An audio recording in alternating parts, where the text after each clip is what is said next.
श्रीमती छुटनी महतो, समाज सेवा।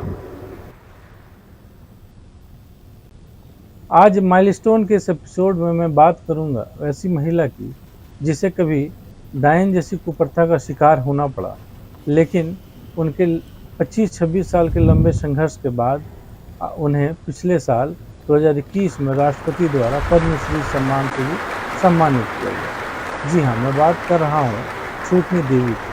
छूटनी देवी, जिनका जन्म सरायकेला जिला, जो झारखंड में जमशेदपुर शहर के बगल में पड़ता है, वहाँ पे 1959 में हुआ। और उस ज़माने में उनकी बाल विवाह हुई। बाल विवाह होने के बाद उनके बच्चे भी हुए और वो अपने ससुराल में अपने परिवार और पति के साथ रह रही थी। छूटनी देवी अपने बच्चों को परिवार और गांव के अन्य बच्चों की तरह खेतों में काम, मजदूरी या जानवरों को चरवाहा के रूप में अपना जीवन नहीं गुजारना चाहती थी।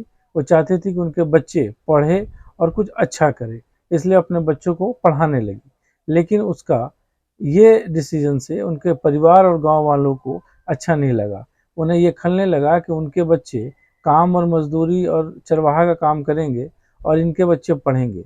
ये इसकी शिकार हुई जब गांव के या परिवार के कोई लोग बीमार होते या गांव या इलाके में कभी आपदा आता, तो इसका ठीकरा छूटनी देवी पे फोड़ दिया जाता और ये कहा जाता है कि ये डायन है, और इस कुप्रथा का उसे एक उसके नाम के साथ टैग कर दिया गया।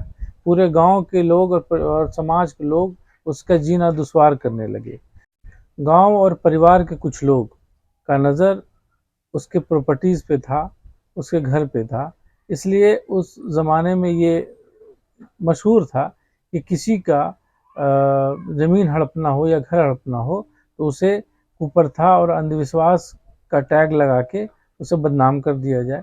इन छुटनी देवी के साथ भी वही हुआ। गांव के लोग ने पंचायत बैठाया कि ये डायन है, इसकी वजह से लोग बीमार पड़ रहे हैं, आपदा आ रहा है गांव में। और उस पंचायत में लोगों ने छुटनी देवी को पेशाब पिलाया, उनके कपड़े फाड़ दिए गए, कुदाल से उनके माथे पे वार किया गया, जानलेवा हमला किया गया और छूटनी देवी के साथ ये कहें कि बलात्कार की कोशिश भी की गई। 5 सितंबर 1995 को रात के 12 बजे छूटनी देवी किसी तरह अपने बच्चों को लेकर खेतों के रास्ते अपने मायके आ गई, अपने भाई के पास, और उसने अपने भाई को पूरी कहानी बताई। तो उसके भाई उसे थाना लेके गए, लेकिन थाने वालों को भी के हिसाब से डायन और इस तरह की कुप्रथा कोई मामला नहीं लगा और इस तरह की कोई विशेष कार्रवाई उस पर नहीं की गई। उसके बाद छूटनी देवी पेड़ के नीचे अपने बच्चों को लेकर रहने को विवश रही और 8 महीनों तक खुले आसमान के नीचे, पेड़ के नीचे उन्होंने खाना बनाया और रात गुजारा। उसके भाई ने कुछ जमीन दिया जिस पर वो छोटी सी झोपड़ी बनाकर अपने बच्चों को लेकर रहने लगी, लेकिन उसका पति उसका साथ छोड़ चुका था और अपने ससुराल वापस नहीं जाने की छूटनी देवी ने ठान लिया था।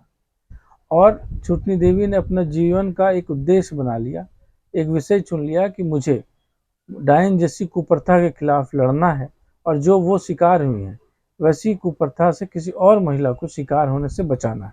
उन्होंने ये जीवन का मकसद बना लिया और निकल चली एक ऐसी मुहिम में।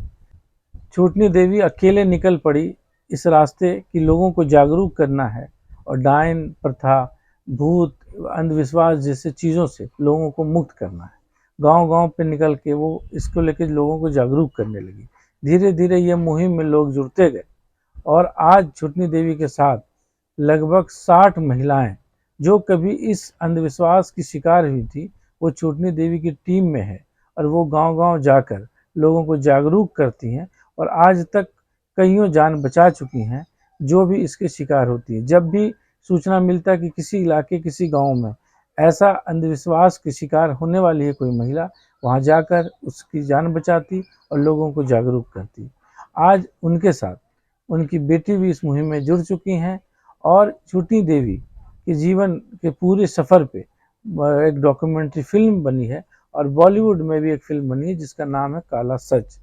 तो इस छूटनी देवी के पिछले 26 साल की कड़ी मेहनत और समाज को जो एक उन्होंने नए रास्ते दिखाए, अंधविश्वास के खिलाफ मुहिम छेड़ा और डायन प्रथा जैसी कुप्रथा से लोगों की जान बचाई और लोगों को जागरूक किया। इसके लिए 2021 में राष्ट्रपति महोदय द्वारा उन्हें पद्मश्री सम्मान से सम्मानित किया गया। धन्यवाद।